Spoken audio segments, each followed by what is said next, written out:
the best academy. Hello friends, welcome to Harish academy.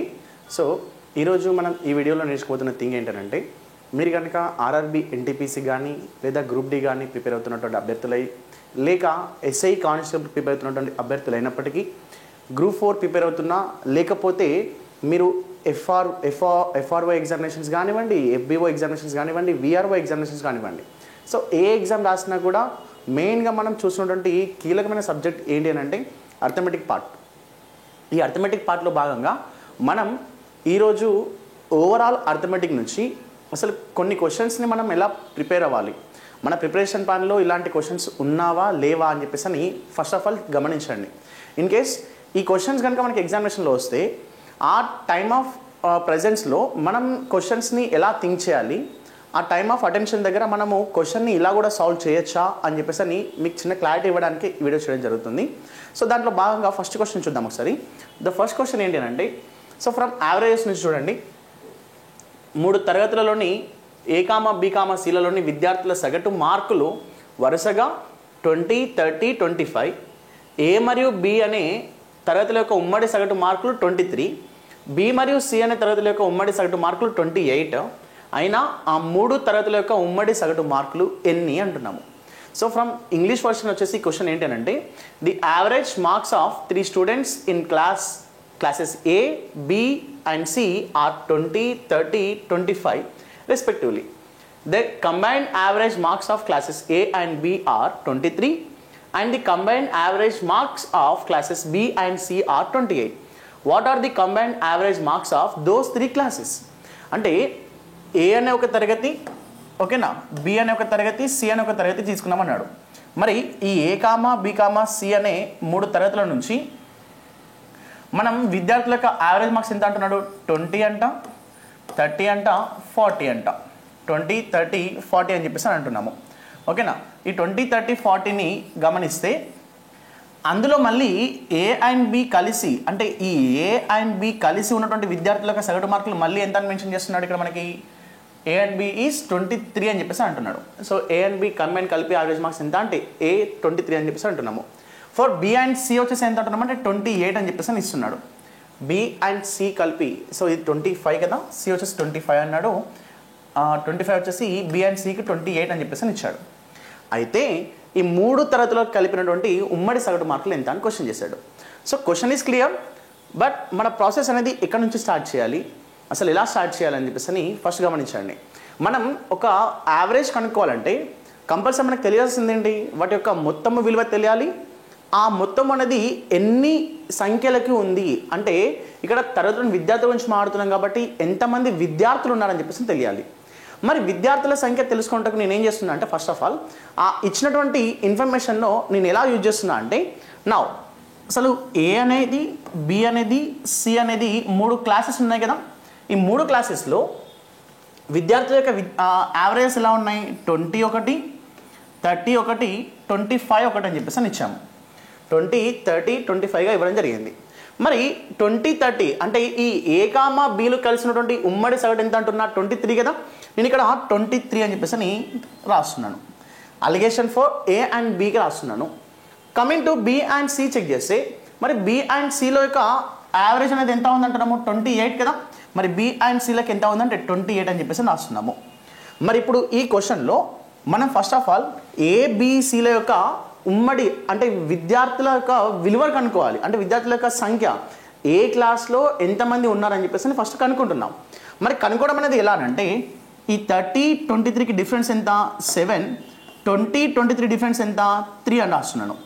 20, 23 difference ఎంత అంటే 3 అని రాస్తున్నాను. మరి 25, 28కి డిఫరెన్స్ ఎంత అంటే 3 రాస్తున్నాను. 30, 28కి డిఫరెన్స్ ఎంత అంటే 2 అని చెప్పేసి రాస్తున్నాను. మరి ఇక్కడ వచ్చేసి రేషియో ఏమో 7:3, ఇక్కడ వచ్చేసి రేషియో ఏమో 3:2. జస్ట్ అబ్జర్వ్ చేయండి, ఏ అనే దాంట్లో ఉన్నటువంటి విద్యార్థులు ఏమో 7 మెంబర్స్ ఉంటే, బి అనే దాంట్లో ఉన్న విద్యార్థుల సంఖ్య మనకి 3 మెంబర్స్ ఉన్నారంటున్నాము. బి అనే దాంట్లో ఉన్నటువంటి విద్యార్థి సంఖ్య ఎంత అంటే 3 అని రాస్తున్నాను. మరి కమింగ్ టు సిలో వచ్చేసి విద్యార్థి సంఖ్య ఎంత అంటున్నా? 2 అని చెప్పేసి రాస్తున్నాను. సిలో వచ్చేసి విద్యార్థి సంఖ్య ఎంత అంటే 2 అని చెప్పి రాస్తున్నాడు. మరి ఇప్పుడు ఏలో విద్యార్థులు 7 ఉంటే బిలో విద్యార్థులు 3 ఉన్నారంటున్నాను, సిలో విద్యార్థులు 2 మెంబర్స్ ఉన్నారంటున్నాను. ఇది వారి యొక్క సంఖ్య మధ్య నిష్పత్తి. మనకి మొత్తం మెంబర్స్ తెలియాల్సిన అవసరం లేదు. వారి యొక్క సంఖ్య మధ్య నిష్పత్తి తెలిసినా ఆన్సర్ సాల్వ్ చేసుకోవచ్చు. మరి ఇప్పుడు 7, 3, 2 అనేది వారి యొక్క విద్యార్థుల సంఖ్య మధ్య నిష్పత్తిగా ఉన్నప్పుడు ఆ 7 మెంబర్స్కి మళ్ళీ యావరేజ్ చెక్ చేస్తున్నా.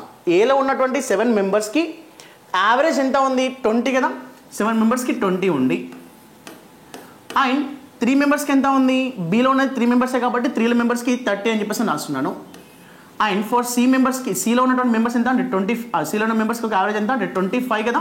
సో 25 అని చెప్పేసి రాస్తున్నాను. మరి ఇప్పుడు ఈ 3 క్లాసెస్ కలిస్తే 7 + 3 అంటే 10, 10 + 2 అంటే 12 మెంబర్స్ ఉంటారని అర్థం. ఓకేనా? 12 మెంబర్స్ ఉండాలి. ఈ 12 మెంబర్స్కి సగటు అనేది ఎంత అని క్వశ్చన్. ఇప్పుడు మనము జాగ్రత్తగా గమనించండి, ఇది 2 మోడల్స్. కంబైన్డ్ యావరేజ్ అనేది ఒక మోడల్ అయితే అలిగేషన్ అనేది ఒక మోడల్. అలిగేషన్ని సాల్వ్ చేస్తేనే నువ్వేం చేయొచ్చు? కంబైన్డ్ యావరేజ్ అనేది సాల్వ్ చేసుకోవచ్చు. మరి ఇప్పుడు 20తో గమనించినప్పుడు 30 అనేది మనకి ఎంత ఎక్కువ వస్తుంది? 10 అనేది ఎక్కువగా వస్తుంది. మరి ఇదే 20తో గమనిస్తే 25 అనేది 5 ఎక్స్ట్రా వస్తుంది. మరి నెంబర్ 20తో చూసినప్పుడు 10 3s అంటే 30 ఎక్స్ట్రా, 5 2s అంటే ఈ 10 ఎక్స్ట్రా అనేది ఫర్ 3 మెంబర్స్ కాబట్టి 10 × 3 అంటే 30, 5 × 2 అంటే 10 వస్తుంది. ఫర్ 30 అండ్ 10 రెండు యాడ్ చేస్తే ఎక్స్ట్రా 40/12 అని చెప్పేసి రాస్తున్నా. 40/12 ఎందుకంటే 12 వస్తున్నాను అంటే టోటల్ మెంబర్స్ 12 కాబట్టి. మరి 4తో క్యాన్సిల్ చేయండి. 4 3s 4 10s 10/3 అంటే ఏమన్నా రాయొచ్చు? 3.33 కదా. సో 3.33 అని కంటిన్యూగా వస్తూనే ఉంటుంది కాబట్టి 23.33 is the average marks of all the class members. So 3 క్లాసుల యొక్క విద్యార్థుల యొక్క సగటు మార్కులు ఎంత అంటే 23.33గా రాస్తున్నామని అర్థం. ఓకేనా? So next one. So second question చూడండి. ఒక వ్యక్తి వద్ద ఉన్నటువంటి 1,54,000 రూపాయలను 2:3:6 నిష్పత్తిలో విభజించి మొదటి దానిపై 10% వడ్డీ రేటును, రెండవ భాగంను 15% వడ్డీ రేటుతో, మూడవ భాగాన్ని 12% వడ్డీ రేటుతో అప్పుగా ఇస్తే ఆ 3 భాగముల పైన లభించిన మొత్తం వడ్డీ మొత్తం అసలు రూపాయల పైన ఎంత శాతముగా కలదు? So question is clear in Telugu. So now from English version, A person divides his rupees 1,54,000 in the ratio 2:3:6 and lends the first part at 10% interest and the second part at 15% rate and the third part at 12% interest rate. What is the percentage of the total interest earned from those 3 parts on the total amount of rupees? Total principal of rupees. Okay na, అసలు రూపాయల పైన అని అంటున్నాము. Principal of rupees, principal పైన ఆ వడ్డీ అనేది ఎంత శాతం అనేది క్వశ్చన్ చేస్తాము. ఓకేనా? నా మరి ఇప్పుడు చూడండి, మనం జనరల్గా చేసే మిస్టేక్ ఏంటని చెప్పేసి చూడండి ఒకసారి. ఈ మిస్టేకే మనని చాలా లెంతీగా చేసేలా కొనసాగిస్తూ ఉంటుంది. ఆ లెంతీ అనేది ఏంటని చెప్పేసి చూద్దాం ఒకసారి. మరి 1,54,000 రూపాయలని 2:3:6 నిష్పత్తిలో పంచాలి అని అంటే నేనేం చేస్తున్నా? 2:3:6గా డివైడ్ చేయాలంటే 2 + 3 ఎంత అంటే 5, 5 + 6 అంటే 11.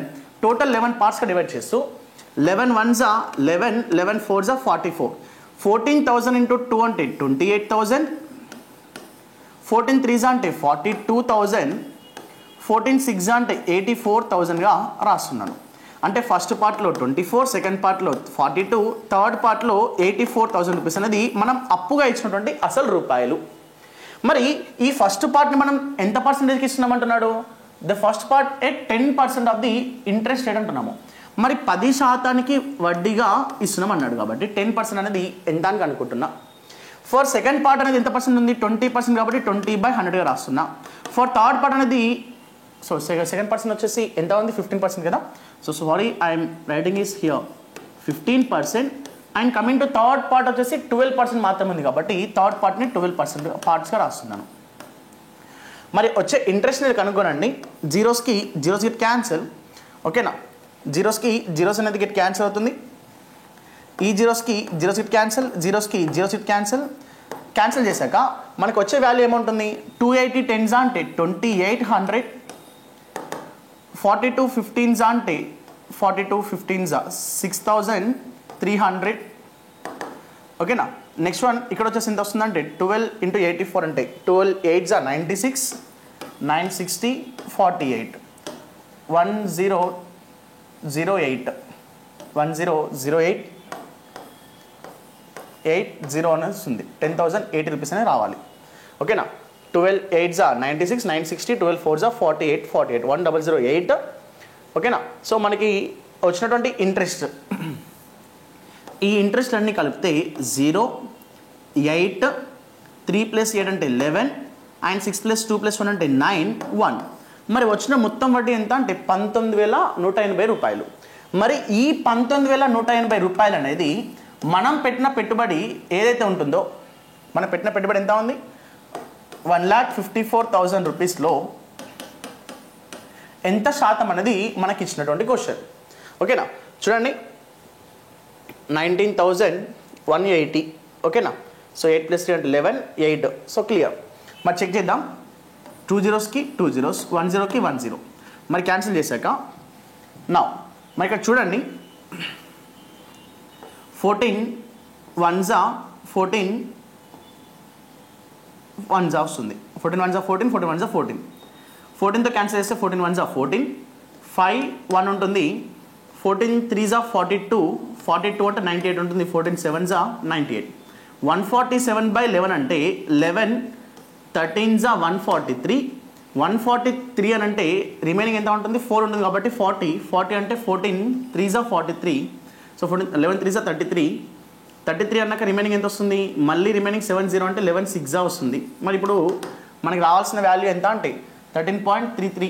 ఓకేనా సో జాగ్రత్త చూడండి 147/11 రాసినప్పుడు 11 1s 11 3 7 అంటే 37 ఉంటుంది 11 3s 33 రిమైండర్ ఎంత అంటే 40 కాబట్టి 40 ఉంటుంది 11 3s 33 మళ్ళీ 70 అంటే 11 6. సో అప్రాక్సిమేట్ మనం తీసుకోవాల్సిన వాల్యూ ఎంత అంటే 13.3% అనేది రావాలి. క్లియర్. సో ఇది మనం చేసే మిస్టేక్ అని చెప్తున్నాను. ఈ మిస్టేక్ లేకుండా సింపుల్ ఆన్సర్ని సాల్వ్ చేయొచ్చు. ఎప్పుడైతే మనం ఈ వాల్యూని మనం క్యాచ్ చేస్తున్నామో ఆన్సర్ అక్కడే మనకి కొలాప్స్ అనేది అవడానికి ఛాన్స్ ఉంటుంది. నేనేం చేస్తున్నా అంటే ఓకే సో జస్ట్ జనరల్గా ఇక్కడ ఒకసారి క్యాన్సిలేషన్ చెక్ చేయండి 11 14 1s 14 1s 14 1s 14 14 1s 14 అంటే రిమైనింగ్ 5 1 ఉంటుంది 14 3s 42 42 అంటే రిమైనింగ్ ఎంత వస్తుంది 9 8 అంటే 14 7s 137 వస్తుంది కదా. సో నా 137/11 రాస్తే 11 1s 11 2 7 అంటే 11 2s 22 60 అంటే 11 5s 55 40 అంటే 11 3s వస్తుంది. సో 12.53 అండ్ 33 అనేది కంటిన్యూ వస్తుంది కాబట్టి 12.53 అనేది మనం ఫిక్స్ చేసుకోవాలి. మనం చేసిన మిస్టేక్ అనేది ఏంటి అంటే ఇక్కడ క్వశ్చన్లో ఈ 1,54,000 నువ్వు క్యాచ్ చేసుకొని ఆన్సర్ సాల్వ్ చేస్తున్నావు కాబట్టి ఇంత పెద్ద లెంతీ క్యాలిక్యులేషన్ అయింది. ఇన్ కేస్ నువ్వు క్వశ్చన్లో ఎప్పుడైతే స్మార్ట్గా ఆలోచించి జస్ట్ ఇన్ సింపుల్ వేలో రాస్తే నీకు 12.53% అనేది ఎలా వస్తుందో చూద్దాం ఒకసారి. మనకి ఫస్ట్ పర్సన్ తీసుకున్నటువంటి రేషియో అనేది ఈ 1,54,000ని ఏ రేషియోలో చేస్తున్నాము 2:3:6 కదా. నేను ఫస్ట్ ఆఫ్ ఆల్ ఈ రేషియో రాసిన తర్వాత ఇందులో ఫస్ట్ వన్ పార్ట్ని ఎంత పర్సెంట్ అంటున్నాను 10% కదా. ఫస్ట్ వన్ 10%, సెకండ్ వన్ ఏమంటున్నాను 15% కాబట్టి 15%, థర్డ్ వన్ 12% కదా 12% రాసేసి చెక్ చేయండి 2 10s 20 3 15s 45 12 6 72 రాసాక మరి అన్నీ యాడ్ చేసి చూడండి ఒకసారి 70 + 40 120 120 + 20 130 120 + 110 + 20 అంటే 130 వస్తుంది 130 + 7 అంటే 137 137 మొత్తం ఎన్ని భాగాల పైన 11 పార్ట్స్ పైన కాబట్టి 11తో డివైడ్ చేస్తున్నా 11 1s 11 రిమైండర్ ఎంత అంటే 2 7 ఉంటుంది 27 అంటే 11 2s 22 22 అంటే రిమైండర్ 50 ఉంటుంది 11 4s 44 60 అంటే 11 5s వస్తుంది. సో అప్రాక్సిమేట్ మనకి వచ్చే వాల్యూ ఎంత అంటే సో 12.45% అనేది రావాలి. సో మనం తీసుకోవాల్సిన పర్సెంటేజ్ మనకి అప్రాక్సిమేట్ మనకి ఎంత వస్తుందంటే 12.45. ఇందాక కూడా వచ్చినటువంటి 137/11 అనేది ఇక్కడ మనకి వచ్చినటువంటి లాస్ట్ 137/11 క్యాలిక్యులేషన్లో 11 1s 11 2 5 అంటే 11 2s 22 సో 30 అంటే 11 2s 22 వస్తుంది. సో 2 7 కదా 2 7 అంటే 50 ఉంటుంది 11 4s 44 44 అంటే 60 ఉంటుంది 11 5s. సో అప్రాక్సిమేట్లీ మనకి వచ్చే పర్సెంటేజ్ మనకి ఎంత వస్తుంది అంటే 12.45% రావాలి. మనము ఆ మొత్తం లెంతీగా సాల్వ్ చేసినా లేదంటే మనకు కావాల్సిన ఎలిమెంట్స్ని మాత్రమే క్యాచ్ చేసుకొని సాల్వ్ చేసినా మనకు వచ్చే ఆన్సర్ ఎంత ఉంటుంది అంటే 12.45% మాత్రమే ఉంటుంది. ఓకేనా. సో ఇలా మనం స్మార్ట్గా థింక్ చేయడం అనేది ఎప్పుడైతే ప్రాక్టీస్ చేస్తామో అప్పుడు మనం ఎగ్జామినేషన్స్లో సాల్వ్ చేసుకోవడానికి టైం సేవ్ అవుతూ మనం ఎగ్జామ్స్లో ముందుడానికి ఛాన్స్ అనేది ఉంటుంది. ఓకేనా? సో నెక్స్ట్ వన్ క్వశ్చన్ చూడండి. 3 పాత్రల్లో గల పాలు మరియు నీరు మధ్యలో నిష్పత్తులు వరుసగా 2:9, 3:8, 4:7గా ఉన్నాయి. ఈ 3 పాత్రలను సమాన నిష్పత్తిలో కలిపితే పాలు మరియు నీరు మధ్య నిష్పత్తి A:B అన్నాడు. అంటే ఆ 3 వెజల్స్ని అంటే 3 పాత్రలని మనము సమాన పరిమాణంలో కలిపితే వచ్చేటువంటి రేషియో ఏమంటామంటే A:B అన్నాము. ఒకవేళ ఆ 3 పాత్రలను 1:2:3 నిష్పత్తిలో కలిపితే వచ్చేటువంటి ఫలిత మిశ్రమంలో పాలు మరియు నీరు మధ్య నిష్పత్తి C:D అన్నాడు. C:D అయితే A:B ఒక రేషియో అవుతుంది, C:D అని ఒక రేషియో అవుతుంది. అయితే AD:BC విలువ ఎంత అని అడుగుతున్నాము. సో నా క్వశ్చన్ చూడండి. The ratio between milk and water in 3 vessels is 2:9 and 3:8 and 4:7 respectively. If those 3 containers are mixed in equal quantities, the ratio of milk and water will be A:B.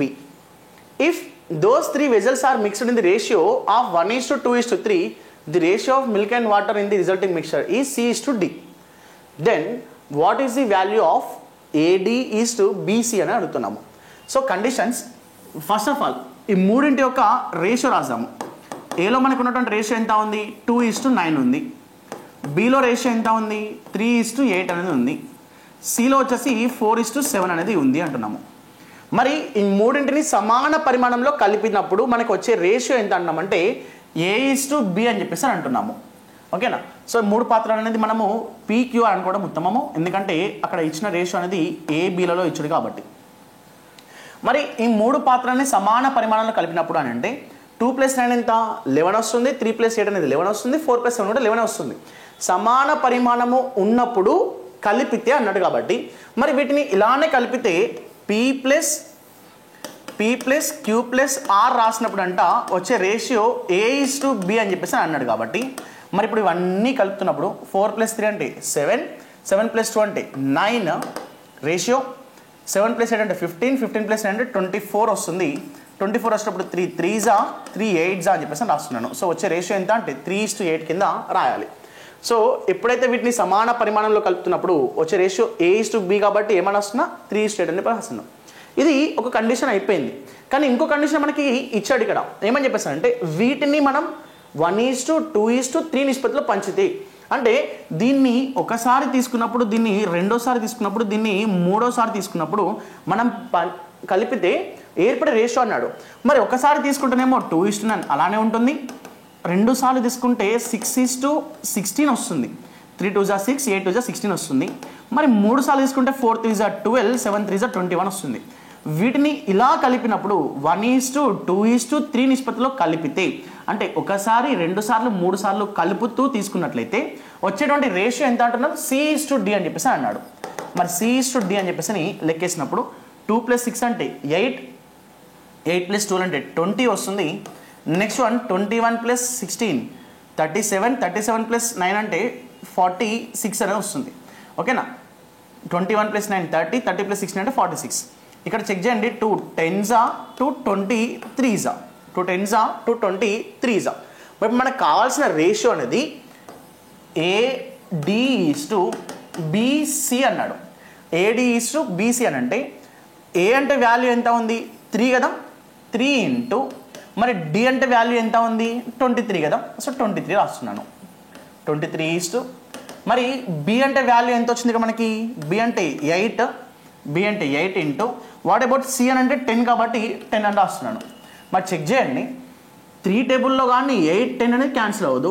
23లో 8 10 కూడా cancel అవ్వదు కాబట్టి, లేదా 8 టేబుల్లో కానీ 23 అనేది cancel అవ్వదు కాబట్టి 23 3s అంటే 69, 8 10s అంటే 80. సో వచ్చే రేషియో ఎంత అంటే 69:80గా రాయాలి. So this is 69:80. So check చేయండి. జస్ట్ ఇన్ 69:8 అని చెప్పేసి రాస్తున్నాము. ఓకేనా? 23 3s 69, 69:80. సో ఆన్సర్ ఏంటంటే 69:80గా రాయాలి. క్లియర్? సో ఇలా ఒకటే మోడల్ క్వశ్చన్ ప్రిపేర్ అవ్వడం కాదు, పలు రకాల క్వశ్చన్స్ని అంటే 2 మోడల్స్ ఉన్న క్వశ్చన్స్ని ఒక రకంగా క్వశ్చన్గా క్రియేట్ చేస్తూ అడుగుతున్నాడు కాబట్టి మన ప్రిపరేషన్ అనేది ఇలానే ఉందా లేదా, అసలు బేసిక్స్లో ఉన్నామా, బేసిక్స్లో ఉంటే ఇంకెంత ప్రాక్టీస్ చేయాలని చెప్పేసి గమనించండి. ఓకేనా? నెక్స్ట్ వన్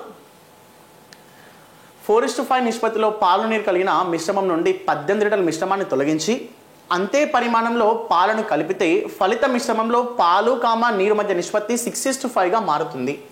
అయినా మొదట ఉన్న మిశ్రమంలో పాలు ఎన్ని లీటర్లు కలవు? If 18 liters of mixture is removed from a mixture containing milk and water in the ratio 4:5 and the same quantity of milk is added, the ratio of milk and water in the resulting mixture becomes 6:5. How many liters of milk are there in the original mixture? ఓకేనా, జాగ్రత్త చూడండి. వాస్తవానికి ఒక పాత్రలో పాలు నీరు మధ్య నిష్పత్తి అనేది మనకి ఎంత ఉందంటున్నామంటే 4:5 రేషియోలో ఉండాలి. దాని నుంచి మనం ఏం చేస్తున్నామంట, ఓకేనా, దాని నుంచి మనం వచ్చేసి ఒక 18 liters ఆఫ్ మిక్చర్ని సపరేట్ చేస్తున్నాం అన్నాడు. 18 లీటర్ల మిశ్రమాన్ని వేరు చేసి మళ్ళీ ఇక్కడ పాలు నీరు మధ్య నిష్పత్తి ఎంతో కొంత ఉంటుంది, దానిలో మనం అడిషనల్గా పాలు మాత్రమే కలుపుతున్నాం అన్నాడు. ఓన్లీ పాలను మాత్రమే 18 లీటర్లు కలిపితే అంతే పరిమాణంలో అన్నాడు కాబట్టి తీసివేసిన పరిమాణంలోనే మనం పాలను కలుపుతున్నాము. ఎందుకంటే పాలు అనేది కలపడానికి రీజన్ ఏంటంటే పాత్ర నుంచి మిశ్రమం వేరు చేసిన తర్వాత పాత్రలో కొంత ఖాళీ భాగం ఏర్పడుతుంది కాబట్టి ఆ ఖాళీ భాగాన్ని దేంతో కవర్ చేస్తున్నామంటే పాలతో కవర్ చేస్తున్నాం అర్థం. మరి ఈ పాలు 18 లీటర్ కవర్ చేసిన తర్వాత వచ్చినటువంటి రేషియో అన్నది ఎంత అంటున్నాడంటే 6:5 అని చెప్పేసి అన్నాడు. సో రేషియో అనేది 6:5 అని చెప్పేసి అంటున్నాడు. అయితే మొదటగా ఉన్నటువంటి ఈ పాత్రలో మనకు అడిగిన క్వశ్చన్ ఏంటంటే మిల్క్ అనేది ఎన్ని లీటర్లు కలదు, ఈ పాల యొక్క భాగం అనేది ఎన్ని లీటర్లు అనేది క్వశ్చన్ చేస్తున్నాడు. పాల యొక్క భాగం అనేది ఎన్ని లీటర్లు అంటున్నాడు. ఇక్కడ కండిషన్ మనం అబ్జర్వ్ చేసుకోవాల్సింది ఏంటంటే పాలు మరియు నీరు మధ్య నిష్పత్తి ఏదైతే ఉంటుందో మిశ్రమంను తొలగించిన తర్వాత మళ్ళీ రేషియో మనకి 4:5గానే ఉండాలి. సో ఎందుకు అలా ఉంటుంది అని చెప్పేసి అంటే ఒక చిన్న ఎగ్జాంపుల్. మన మదర్ ఒక టీ ప్రిపేర్ చేసిన తర్వాత, అంటే ఒక ఛాయ్ అని చెప్పేసి అంటాం కదా, ఒక టీ ప్రిపేర్ చేసిన తర్వాత ఒక 6 గ్లాసెస్లో అందరికీ డిస్ట్రిబ్యూట్ చేస్తుంది. అందరికీ ఇస్తున్నప్పుడు ఒకరికి ఒక రకమైన టేస్ట్ ఉంటే ఇంకొకరికి ఇంకో రకమైన టేస్ట్ ఉంటుంది అంటే ఉండదు. ప్రతి ఒక్కరికి కూడా సమానమైనటువంటి టేస్టే ఉంటుంది. ఎందుకంటే ప్రతి గ్లాస్లో కూడా మనం ప్రిపేర్ చేసినప్పుడు ఏ రేషియో అయితే మనం షుగర్ అండ్ టీ పౌడర్ అనేది ఇన్వాల్వ్ అయి ఉంటున్నాయో అదే రేషియో అనేది ప్రతి గ్లాస్లో కూడా ఉంటుందని అర్థం. అందుకే మనం టీ పౌడర్లో అంటే మనం టీ గ్లాస్లో ఉన్నప్పుడు ఉన్న టేస్ట్ అనేది ఏదైతే ఉంటుందో ఆ టీ పెట్టినటువంటి పాత్ర ఉన్న టేస్ట్ కూడా అదే విధంగా ఉంటుంది. సో అందుకని చెప్తున్నాను, మనం ఒక పాత్ర నుంచి మిశ్రమాన్ని వేరు చేసిన తర్వాత కూడా మళ్ళీ రేషియో ఎలా ఉంటుందంటే సేమ్ అదే రేషియోగా ఉండాలి. ఇది క్లియర్. మరి ఇప్పుడు 4:5 కాస్త 6:5గా మారుతుంది అని అంటే దాన్ని కలపడం మనము పాలు మాత్రమే కలుపుతున్నాం కాబట్టి మరి నీటిని కలపట్లే కదా, నీరు మనం డిస్టర్బ్ చేయట్లే కాబట్టి నీరు మనకి ఎన్ని పార్ట్స్ అయితే ఉంటుందో అన్ని పార్ట్స్గా ఉంది కూడా, మనము మార్చాల్సిన అవసరం లేదు. మరి నీరు అనేది మనము కలపకుండా అలానే ఉంది కాబట్టి మరి పాలు భాగాన్ని చెక్ చేయండి. 4 భాగాలకి 6 భాగాలుగా వచ్చిందనంటే మొత్తం మనకి పెరిగింది 2 భాగాలే కదా. మరి 2 భాగాలకి ఎన్ని లీటర్గా రాయొచ్చు? 18 లీటర్గా రాయొచ్చు. ఫర్ 2 పార్ట్స్కి 18 లీటర్స్గా రాస్తే మనకు కావాల్సిన పరిమాణం అనేది ఏంటంటే ఇక్కడ ఉన్నటువంటి పాల యొక్క పరిమాణం అన్నాడు. అసలు ఇక్కడ ఉన్నటువంటి పాల యొక్క పరిమాణం మనకు కావాలి అని అంటే అసలు ఇక్కడ ఉన్నటువంటి మొత్తం మిశ్రమం ఎంత అని తెలుసుకోవాలి కదా. మరి మొత్తం మిశ్రమం ఎంత అని తెలుసుకోవాలంటే ఒక కండిషన్ అబ్జర్వ్ చేయండి. 18 లీటర్లు తీసాను, మళ్ళీ 18 లీటర్లు కలిపాను అంటే మనకి ఇక్కడ పరిమాణం ఎంత ఉంటుందో ఇక్కడ పరిమాణం అంతే ఉండాలి కదా. ఎందుకంటే పాత్ర మొదట 18 లీటర్లు ఉండేది, ఇప్పుడు 18 లీటర్లు కలిపాము. సో మళ్ళీ మనకి సేమ్ క్వాంటిటీ వస్తుంది కాబట్టి 6 + 5 ఎంత వస్తుంది? 11 పార్ట్స్కి మనకు వచ్చే వాల్యూ ఎంత అని కనుక్కుంటున్నాం. 2 1s 2 9s 11 9s అంటే 99 లీటర్స్ ఆఫ్ మిక్చర్ అనేది ఉండాలి. మొదట ఉన్నటువంటి పాత్ర యొక్క పరిమాణం అనేది ఎంత అంటే 91 లీటర్స్ అనేది ఉంటుంది. కానీ అందులో మనకి పాల యొక్క భాగం అంటే పాలు మనకి ఎన్ని పార్ట్స్ ఉంది? 4 పార్ట్స్. అవుట్ ఆఫ్ టోటల్ ఎన్ని పార్ట్స్ కంటే 9 పార్ట్స్కి 4 + 5 పాత్ర మొత్తము 9 పార్ట్స్ ఉంది కాబట్టి మరి ఇప్పుడు ఈ 99ని ఏమన్నా రాస్తున్నా 4/9 రాస్తాను. 9 1s 9 11s 11 4s ఎంత అంటే 44 లీటర్స్గా తీసుకోవాలి. సో తీసుకోవాల్సిన పాత్రలో పాల యొక్క పరిమాణం ఎంత అంటే 44 లీటర్లుగా తీసుకున్నామని అర్థం. ఓకేనా, ఇది మిక్స్చర్ అలిగేషన్, మిశ్రమాలు కలగలుపు నుంచి ఉన్నటువంటి క్వశ్చన్ అనేది. మనం ఇది క్లియర్గా అబ్జర్వ్ చేస్తే మనం క్వశ్చన్లో ఎంత డెప్త్ ఉన్న క్వశ్చన్స్ని మనం ఎక్స్పెక్ట్ చేయొచ్చా అంటే 200% ఎక్స్పెక్ట్ చేయొచ్చు. కాంపిటీషన్ పెంచుతున్నాడు అని అంటే డెఫినెట్గా మనము ఫిల్టరేషన్ కావాలి అంటే వారికి ఉన్నటువంటి ఒకే ఒక అస్త్రం ఏంటి, మనం ఫిల్టర్లో వెనక్కి పడిపోవడము. అంటే ఎక్కువ మందిని ఫిల్టరేషన్ చేయడానికి ట్రై చేస్తూ ఉంటారు తప్పించి ఎక్కువ మందిని తీసుకోవాలని చెప్పేసి ఎప్పుడు ఏ బోర్డు కూడా ట్రై చేయదు. ఆ బోర్డు యొక్క ఒకే ఒక ఉద్దేశం ఏముంటుందంటే ఏ బోర్డుకైనా కూడా అప్లికేషన్స్ ఇన్ని వస్తాయంటే ఇంతమందిని మనం చెక్ చేయాలని చెప్పేసి ఏ బోర్డు కోరుకోదు. ఖచ్చితంగా ఇంతమందిలో మనం చెక్ చేసుకోవాల్సింది ఇంతమందిని మాత్రమే. అంటే వారికి కావాల్సింది ఎవరంటున్నాము, స్టఫ్ ఉన్న క్యాండిడేట్స్ మాత్రమే చెక్ చేసుకోవాలి. కాబట్టి ఎప్పుడు కూడా బోర్డ్ అప్లికేషన్స్ 1,00,000 వస్తే 1,00,000 మందిని ఇంటర్వ్యూ చేయాలని చెప్పేసి ఎప్పుడు కోరుకోదు. ఖచ్చితంగా వారిని ఏం చేస్తుంది, ఫిల్టరేషన్లో. అందుకే మనకి స్టేజ్ వైజ్గా ఎగ్జామినేషన్స్ కండక్ట్ చేయడం కానీ స్టేజ్ వైజ్గా మనకి కఠినమైనటువంటి పరీక్షలు ఎదుర్కోవడం కానీ జరుగుతూ ఉంటుందని అర్థం. ఓకేనా. సో నా నెక్స్ట్ క్వశ్చన్ చూద్దాం ఇక. సో నా ఈ క్రింది వాటిలో సరైన దాన్ని గుర్తించండి. A, Bలు వ్యాపార భాగస్వాములు. వారి పెట్టుబడుల మధ్య నిష్పత్తి 10:11:12. మొదటగా వ్యాపారాన్ని A ప్రారంభించిన కొన్ని నెలలకి B వ్యాపారంలో చేరెను. B చేరిన మరికొన్ని నెలలకి C కూడా చేరెను. అయినా వారు పొందే లాభాలను 3:2 నిష్పత్తిలో 3:2:1 నిష్పత్తిలో పంచుకుంటున్నారు అని చెప్పేసి అని ఇచ్చాడు.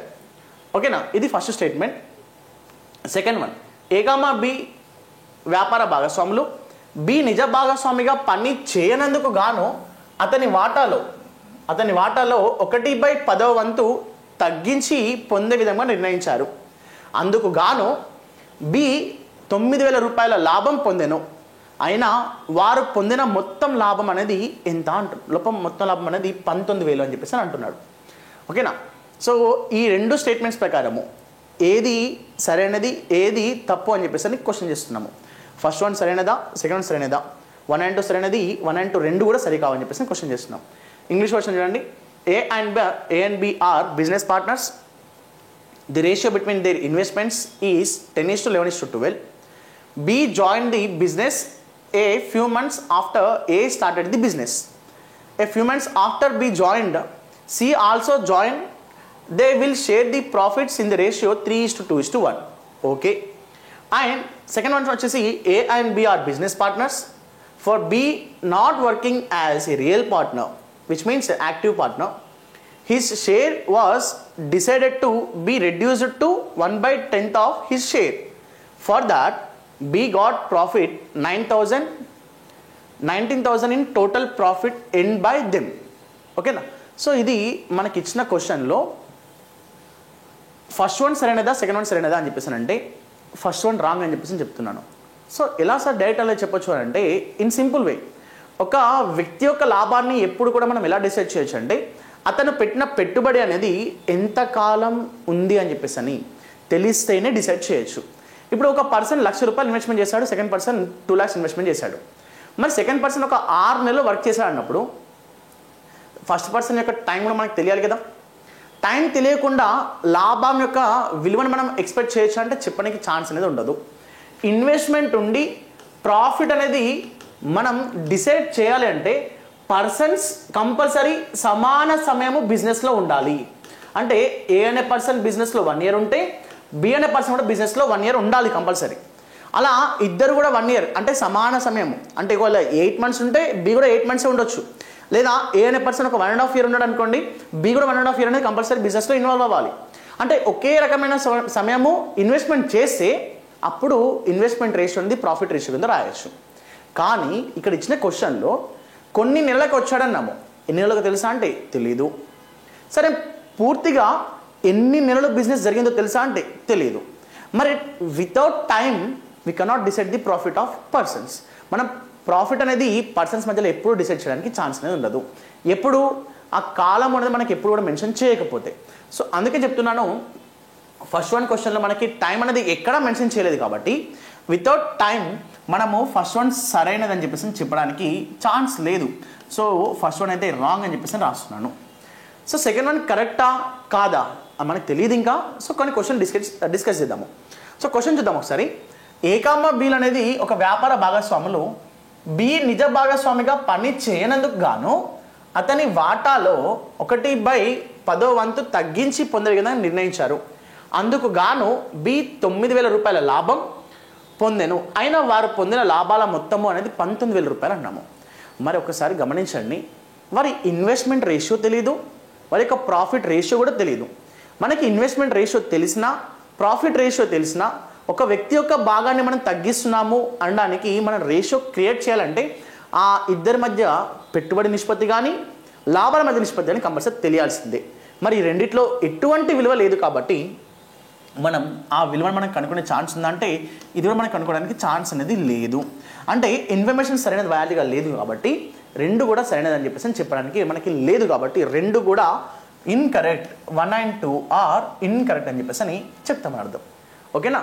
సో క్వశ్చన్ మనకి ఆన్సర్ రావడమే కాదు, కొన్నిసార్లు ఇలాంటి క్వశ్చన్స్ని సాల్వ్ చేయడం కూడా మనకు తెలిసి ఉండాలి. ఓకేనా? Next one. ఇద్దరు వ్యక్తులు రెండు ప్రదేశాల నుంచి ఎదురెదురు దిశల్లో బయలుదేరి మార్గ మధ్యమంలో ఒక ప్రదేశంలో కలుసుకున్న తర్వాత వారి గమ్యాలను 45 నిమిషాలు మరియు 20 నిమిషాలలో చేరుకున్నారు. అయినా వారు బయలుదేరిన స్థానం నుండి వారు కలుసుకున్న ప్రదేశానికి చేరుకోవడానికి పట్టిన సమయము. ఓకేనా? 2 persons departs from 2 places in opposite direction and meet at a place midway and reach their destinations in 45 minutes and 20 minutes respectively. What is the time taken by them to reach their meeting place from their starting point? ఒకసారి చూడండి, question ఏమంటున్నాడంటే ఇద్దరు ఒక 2 పొజిషన్లో start అవుతున్నారు. Start అయిన తర్వాత ఒకరి వైపునకు మరొకరు జర్నీ స్టార్ట్ చేస్తున్నారు. ఒకరి వైపునకు మరొకరు జర్నీ స్టార్ట్ చేశాక మధ్యలో ఒక ప్రదేశంలో మీట్ అయ్యారు. మీట్ అయిన దాని తర్వాత కూడా వీడు కనుక అంటే ఫస్ట్ పర్సన్ ఎవరైతే ఉన్నాడో ఆ ఫస్ట్ పర్సన్ ఏమో వాడి ప్రదేశాన్ని చేరుకోవడానికి అంటే ఈ పర్సన్ ఇలా వచ్చి వాడి ప్రదేశాన్ని చేరుకోవడానికి పట్టిన సమయం వచ్చేసి 45 minutes అని చెప్పేసి ఇచ్చాడు. 45 minutesగా ఇచ్చాడు. మరి సెకండ్ పర్సన్ వచ్చేసేమో వాడి ప్రదేశాన్ని చేరుకోవడానికి పట్టిన సమయం అనేది మనకి ఎంత అంటున్నామంటే 20 minutes అని చెప్పేసి అంటున్నాడు. 20 minutesగా ఇవ్వడం జరుగుతుంది. ఒకటి 45 minutesలో రీచ్ అయిపోతున్నాడు, ఒకటేమో 20 minutesలో రీచ్ అయిపోతున్నాడు. ఇద్దరు కలిసిన తర్వాత అంటున్నాము. ఇద్దరు ఒకేసారి మీట్ అయిన తర్వాత వారి గమ్యస్థానాన్ని చేరుకోవడానికి పట్టే సమయం అనేది 45 minutes and 20 minutesగా రీచ్ అయిపోతున్నారు. సరే, రీచ్ అయిపోయిన తర్వాత ఎప్పుడు వచ్చిన క్వశ్చన్ ఏంటంటే అసలు ఇద్దరు స్టార్ట్ అయినాక ఎన్ని నిమిషాలకి అంటే ఎంత సమయం తర్వాత కలుసుకున్నాడు అనేది క్వశ్చన్. అసలు కలుసుకోవడం అనేది ఎప్పుడు కలుసుకున్నాడు అనేది క్వశ్చన్ చేస్తున్నాడు. మరి direct formula T is equals √T1 × T2 అని చెప్పేసి రాస్తాము. ఓకేనా? సో ఫార్ములా అనేది మనకి ఏంటంటే T1 × T2 అని చెప్పేసి రాయడం జరుగుతుంది. సో ఇవన్నింటికి మన ఎక్స్ప్లెనేషన్ ఎక్కడ ఉంటుందనంటే మన హరీష్ అకాడమీ యాప్ తీసుకున్న వాళ్ళకి ఎవరైతే మ్యాథ్స్ మన అర్థమెటిక్ క్లాసెస్ వింటున్నారో అందులో కంపల్సరీ ఇవన్నీ లాజిక్స్ అనేది ఎక్స్ప్లెయిన్ చేయడం జరుగుతుంది.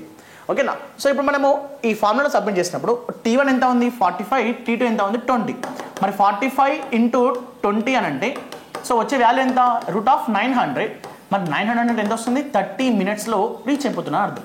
అంటే వారు బయలుదేరిన పొజిషన్ నుంచి కలుసుకున్న పొజిషన్ అనేది ఎంత టైం పట్టింది అని అంటే 30 minutes అనేది టైం రాస్తామని అర్థం. ఓకేనా? సో ఇది మనం గమనించాల్సిన క్వశ్చన్స్. క్లియర్? ఇంకా క్వశ్చన్స్ అనేది నెక్స్ట్ వీడియోలో అప్లోడ్ చేద్దాము. ఓకేనా?